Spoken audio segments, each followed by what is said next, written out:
So, Nicholas, I've got a question for you. I've got a problem. So my dad gave me some broccoli plants a few months ago, planted them over winter, let them grow, come good in the spring, all come up. And a few weeks ago, I ring him and I go, Dad, these broccoli plants are looking a bit weird. They're a bit big. There's no head on them. I was like, and he said, oh yeah, mine are a bit funny too. And then they still go bigger and bigger. And then the other day, I'm speaking to him and I go, those broccoli plants are still weird, Dad. It's like they're massive, but there's no head on them. And he went, oh yeah, I forgot. They're cabbage. So I am now massively long of cabbage, and I thought, with a man of your experience in the horticulture sector, what should I be doing with this huge amount of cabbage that I've now inadvertently got?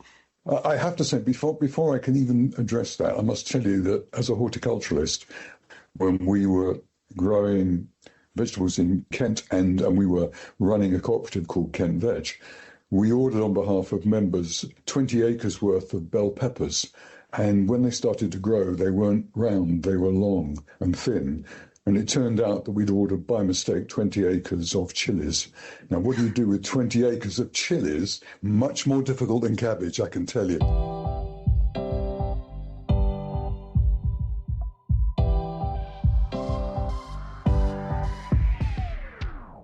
Hi, welcome to Agonomics with me, David Udall.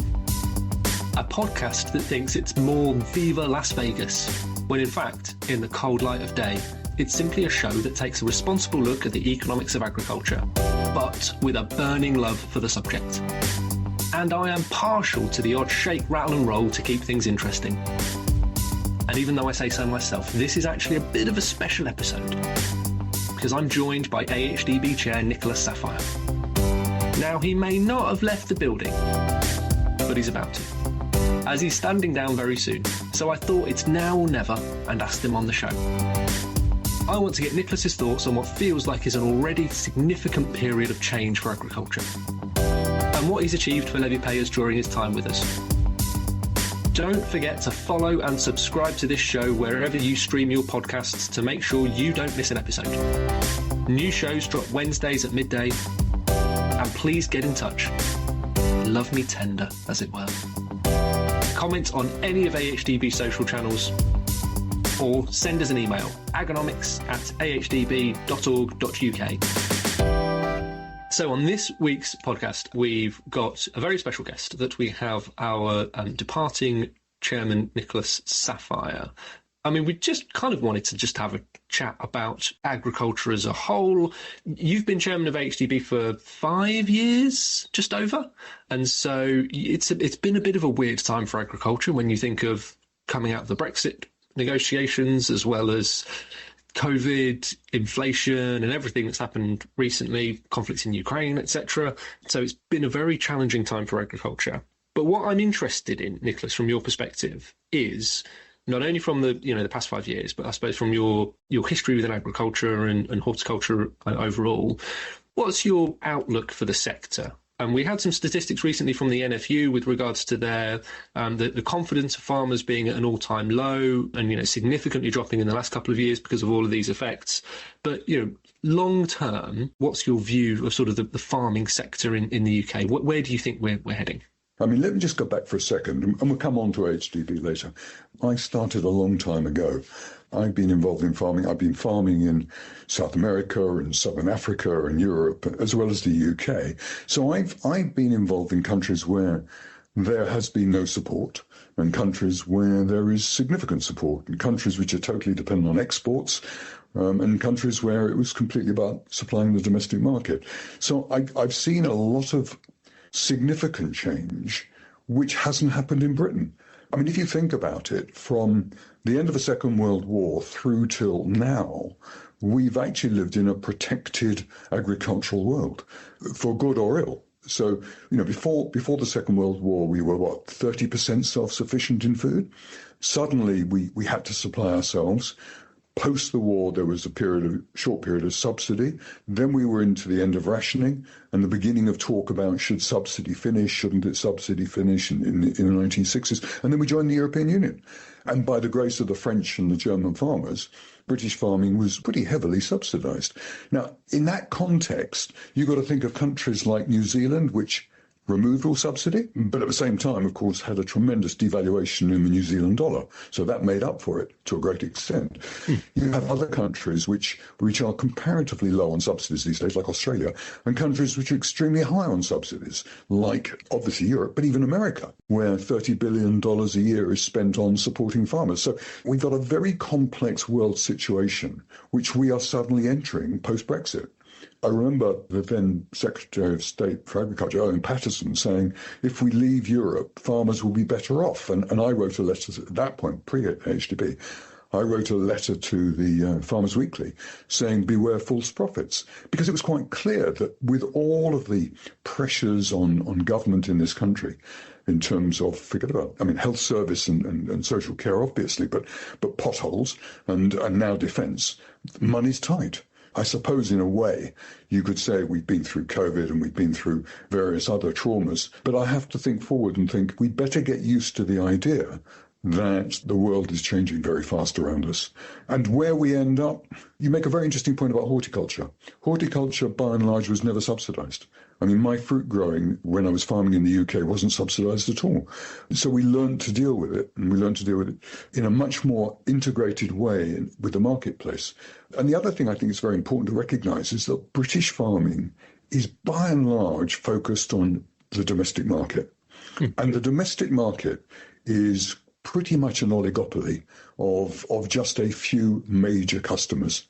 That means that we actually have a situation where, given that we are an importing country and have been since, 1856 or 1854, we have to recognise the fact that all the time we are dependent on a few customers. Unless you have an integrated relationship with that customer, you are going to be disadvantaged. So I think it's really important to look at not only where we've come from, where we're going, but the different parts of agriculture. So sorry to be a bit nerdy about this, but if you take, for example, pork, at times the pork price has been terrible, but by and large we have a higher return on farm than the rest of Europe. Why is that? Well, firstly, we don't fully supply the UK market. Secondly, we export quite a lot, and we actually find a niche in the market which gives us a decent premium over imports.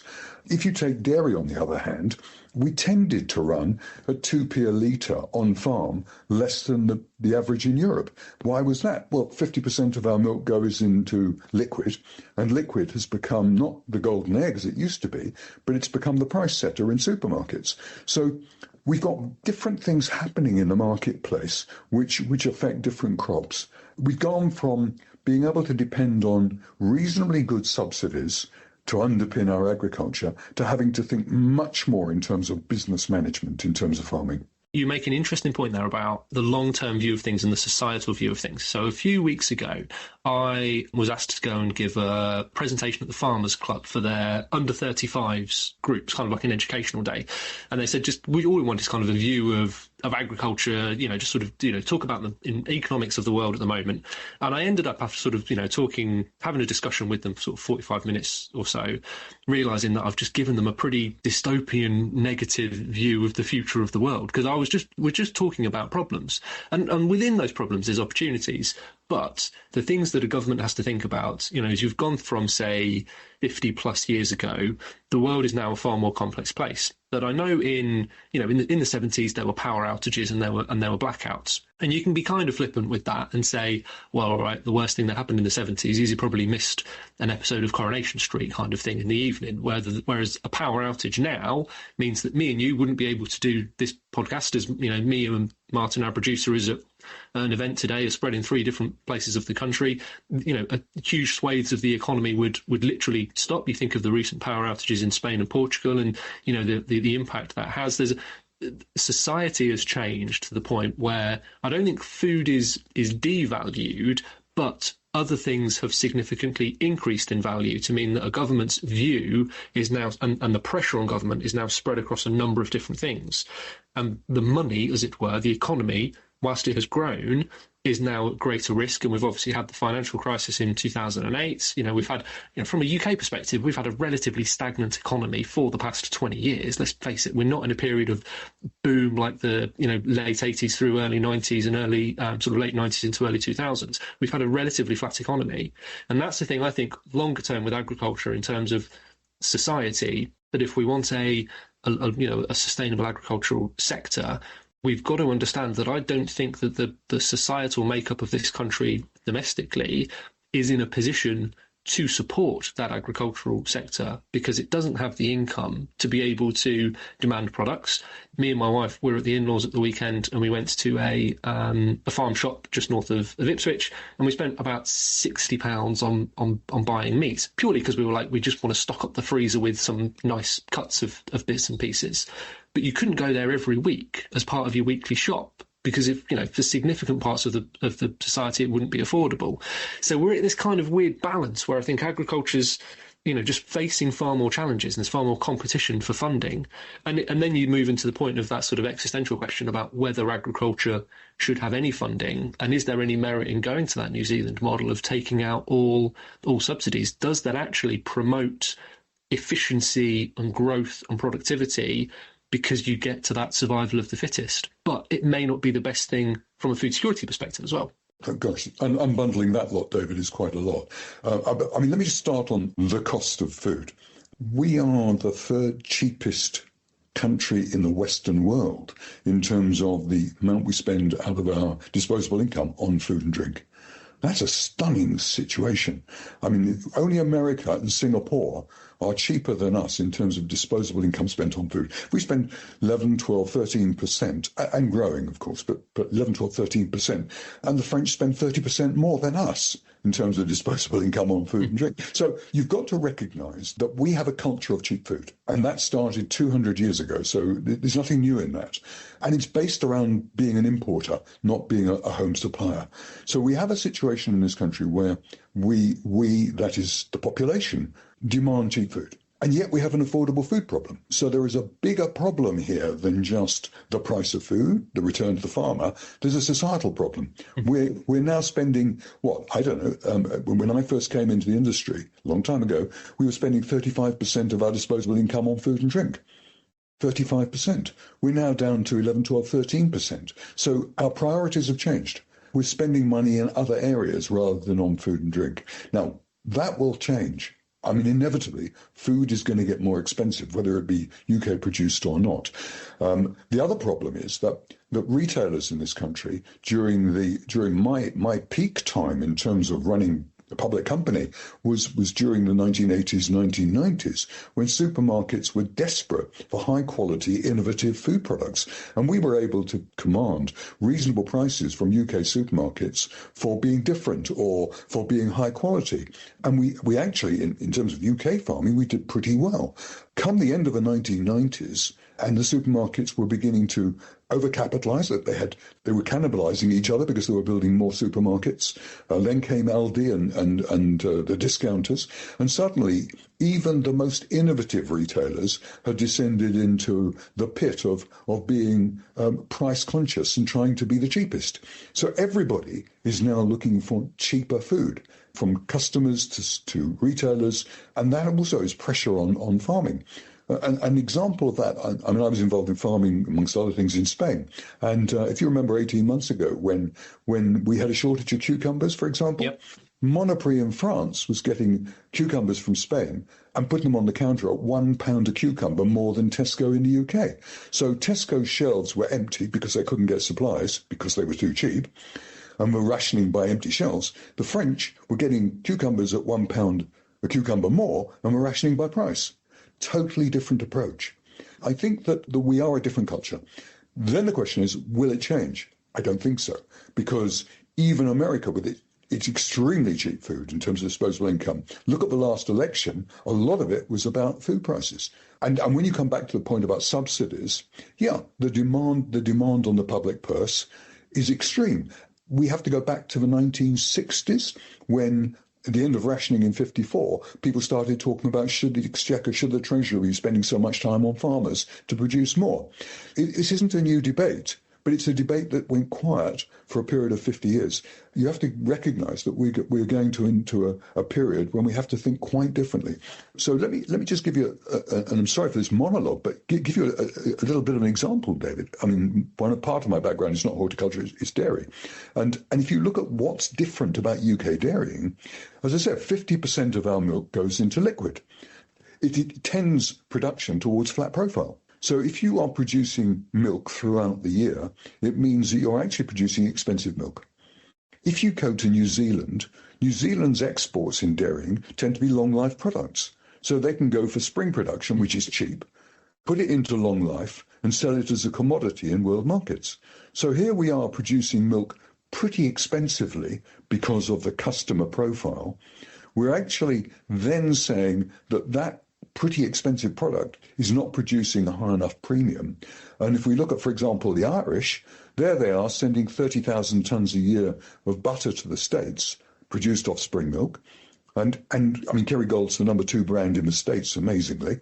And we'll see what happens in terms of tax and tariffs. But it's a totally different concept. So I think we have to think very differently as individual businesses about what is our farm good for, what can we do about diversifying, of course, but what can we do about actually integrating into a business model which gives us the opportunity to make a decent return. It's a very, very different world.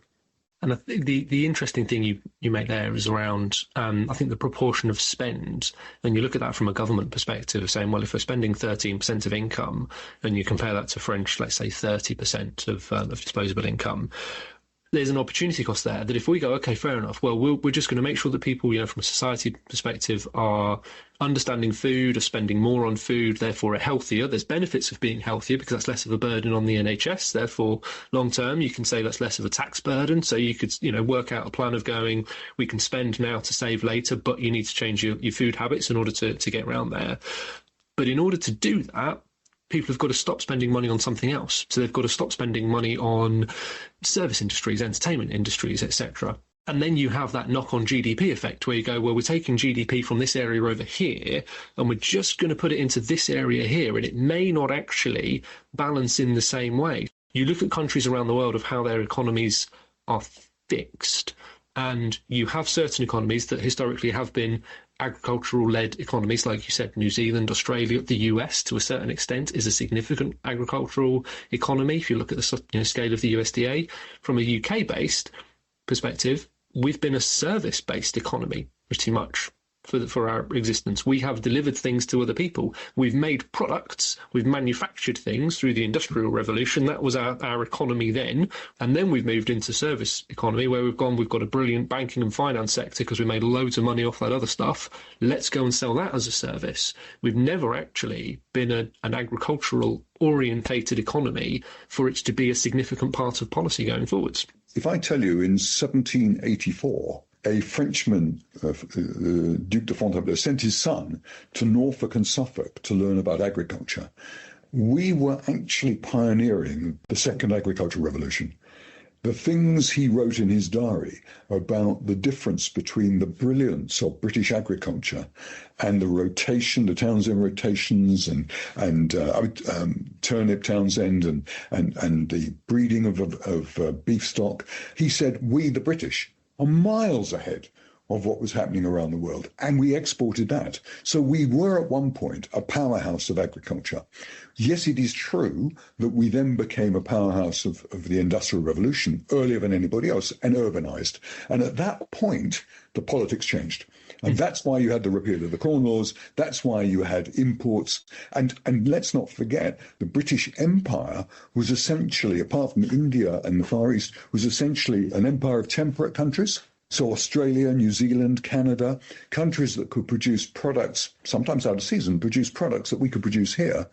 And with the coming of the steamships and refrigeration, suddenly actually importing our food was a reasonable way to go. Didn't happen in France. France and Holland and Belgium were largely, their empires were subtropical, and that they had imports of, and they mined a lot, but they imported totally differently. So here we were exporting our industrial goods in return from agricultural goods. And so you're absolutely right. But I still take you back and say we were once the agricultural powerhouse. And in terms of agricultural research and development, we still are, in many respects, ahead of many people. I mean, in my old world, apple rootstocks developed in this country. If you look at animal breeding, look at the beef animals around the world. Angus and Hereford are still playing their role. I think actually, funnily enough, this conversation could be sounding quite pessimistic. I actually am quite optimistic in a way that might surprise well, policymakers in a way. The predictions are it's going to get tougher, everybody's going to consolidate, farms are going to get bigger and bigger, and small farms will disappear, and family farms will disappear. I don't believe that. Farm holdings go from 50 acres to thousands of acres, and there's an enormous difference. So if you are a 100-acre, 150-acre hill farmer, the difference between survival or not historically has been if somebody could go out and earn a bit of money off farm to be able to support the farming income. And that makes a big difference. So if somebody's going off farm to earn a decent amount of money, not a fortune, that actually can keep a farm going. I mean, I've got friends who the farmer stays at home and the other partner, male or female, goes out to work. And I've got a neighbour here who farms 250 acres, beef cattle, doesn't really make much money. Wife's a judge. I've got a friend up in Cumbria whose wife is a matron. And that makes the difference that keeps the small farm alive, maybe not in great wealth, but small farm alive. If you go to the eastern counties and you take the big farms, they're diversified. They know what they're doing in terms of business management. My concern, my deep concern, is that middle group of farming that is, in many instances, overcapitalized. It's doing projects that have been based on subsidy and comparatively high income, who are suddenly going to be faced with the drop in the subsidy and no ability to actually earn enough money off farm, unless they've got investment income, to be able to support what is essentially quite a large overhead. The future is complex, but it is one in which you could be optimistic about well-managed, well-thought-through business models. And one of the problems for me is that too many farmers really have lived off cash flow rather than business modelling. And that is quite different. And if you take the Australians, for example, when they reduced government support, they spent a great deal of money on business training for farmers rather than traditional subsidy. And I think that it's going to be much more a question of that sort of thing. Me and you have rambled on far too long. We've ended on a bit of a positive. Let's take that positive rather than any of the negatives. We'll have a very short break now, and when we come back, we're going to be talking about ask about AHDB itself and your time at AHDB. Hi, I'm Becky Smith, Senior Analyst at AHDB with a look at the beef markets. Prime cattle prices fell away for the second consecutive week in the week ending the 17th of May, with the all prime average down 10 pence per kilo week on week to sit at 687 pence per kilo. We saw prices fall across all prime categories, with the overall steer and heifer prices back about 10p. The overall young bull price saw a steeper fall, back nearly 14p versus the week before. Whilst these declines are significant, prices across the board remain at record highs, with the overall prime average still nearly £2 higher per kilogram than year-ago levels. Estimated slaughter for prime cattle grew significantly in the week ending 17th of May to 3,400 head. This is the highest weekly kill number of the year so far and sits 10% higher than the same week of 2024. Prices easing for the second week in a row has likely incentivised greater numbers of cattle forward, with producers looking to capitalise on high prices. Turning to cows, we've seen growth in the overall cow price starting to stall in the latest week's data. The price was flat week on week, sitting at 541 pence per kilo, whilst estimated slaughter for the year to date is sitting significantly below year-ago levels. Exports of fresh and frozen beef have reduced in volumes in Q1 of 25, however they have increased in value, a reflection of our price point versus the global market. We have seen a lower volume of imports in that period, with declines from Ireland really driving that change. For the latest data and analysis on red meat, dairy and arable markets, head to ahdb.org.uk and click on Markets and Prices.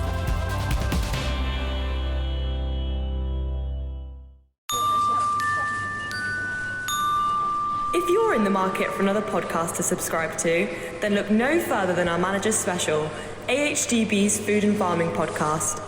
Recent episodes include a consumer insight offering on red meat labels and supermarket aisles, as well as a dairy special about our work with retailers to promote milk. If you're after herbs, or rather herbal lays, our shelves are stacked with sage advice on how to introduce lucerne and clover into your fields. In fact, we cater for all tastes, so you'll find sections dedicated to all sectors: pork, cereals and oilseeds, dairy and beef and lamb.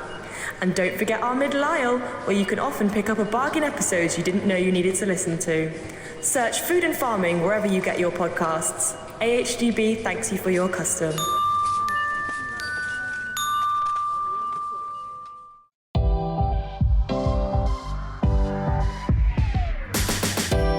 So welcome back to part 2 of Agonomics, and if you're all shook up from that wide-ranging discussion about the future of agriculture and it was a bit too much, don't worry, we're now going to focus on AHDB and your time as chair of AHDB, Nicholas. And as we were sort of saying at the start, from an agricultural perspective, the past 5+ years have seen a lot of external influences, but from an AHDB perspective, as an organisation, the past 5 years has seen a significant period of change. From my view, kind of, being involved in the organisation from prior to your time as chair, and for a little potted history of my career, I started my career when it was just HGCA in London. Then I left and came back to when it was AHDB. So I kind of saw the starting process of AHDB. I saw the confusion and the kind of the coming together and everything forming, and then came back. And I think there was kind of another sort of confusing period. And obviously we went through the votes, etc. But what I would say is that from your time as chair, you have definitely delivered a clear control and stewardship to support everything in HDB, not just what we do, but all of the staff as well. So on behalf of the staff, I would like to say thank you for your time and thank you for your involvement and your guidance and your expertise. Definitely, your knowledge and your experience will hugely be missed. But I'm just interested just to get your view of your time and the change that you've seen at AHDB. I started getting involved in this area this complex area between government and farming a long time ago. I started by chairing the Central Council, which was the organisation set up by MAF to try and create better collaboration and cooperation. Then I created Food from Britain. So I've always believed that there was a pre-competitive area where collaboration was vital for British farming. And British farming is not good at it because farmers, by their very nature, are very independent, and they don't particularly see the benefit of working with their neighbour. I used to have farming friends who would say, why should I collaborate with my neighbour when they will learn about all the things I'm doing, which will be to my disadvantage? So there is a sort of an attitude that speaks to independence rather than integration and collaboration. That's fine in a world where there's enough money floating around. It is not fine when things get more difficult. And British farming cooperates very well in terms of supply chain cooperation for cheap purchasing or cheaper purchasing. It does not do well when it comes to collaborating or integrating in terms of market opportunity. So I've always felt passionately about that. So when George Eustace asked if I would chair AHDB, I saw that as being a real opportunity to try and again revisit this question about what is the pre-competitive space that people could benefit from, because it has to deliver value. You can't have a levy that doesn't deliver value, and you saw that with horticulture and potatoes, that it was perceived not to be delivering value. So I think I came in knowing that it was complex. I lived, like you, through HGCA and MLC and MMB and all of those acronyms and the fiefdoms, the power that lay within those organisations, and putting them together was difficult and was always a tussle. And it was always about, do you actually determine the future from the centre and tell farming what it's going to be like, or do you actually listen to farmers and hear what they really need, and then try and get the confidence of farmers to try and do some leadership? And by the way, when I first came in, if you go back to Farmers Weekly headlines, it was all about Nicholas Saphir. Has he been appointed as the Terminator of AHDB? So anyway, but if you just look at really the overarching journey over the last 5 years, it was to turn an organisation from being fairly dictatorial about what was going to happen to, if you remember the Shape the Future, we asked farmers what they wanted, and we said the power's got to be in the sectors to tell us what they need. And I think that was a really important change, getting farmers through the councils to tell us what was really wanted, rather than us trying to determine from the centre. I have to say that this has been a very difficult journey and could never have been achieved without the team. I think that HDB is blessed with a superb team of very highly skilled people who are often underestimated. And I think that comes back to your department in terms of providing independent evidence. It comes back to the work being done in environment, etc. So I think that it's been a team effort. The staff, the board has been extremely good, particularly over the last 3 years. And I think we've gone from listening to actually earning enough brownie points to be able to start looking at some of the big issues going forward. So of course, we're good at driving exports. The red meat and increasingly the dairy industries dependent on how much we export and what we export and where we export to. I think we do a really good job of that. I think, for example, the work we've done on halal lamb has been absolutely vital in supporting the lamb industry. I think the work we've done in opening markets for red meat and for dairying have been really critical. So I think that on the export side, we do a great job. I think we've done a really good job on We Eat Balance, rebalancing the debate around animal protein. We taken to task, and sometimes quite painfully taken to task, some of the false information that was out there about not eating red meat because of its environmental problems. I think we've done a very good job on that We Eat Balance campaign, which moved from the old way of MLC of eat another steak to being, look, it's part of a balanced diet. And yes, of course, plant-based has got to increase, but so has animal protein. And WHO says, world consumption of red meat will go up. So there's a big opportunity out there as well.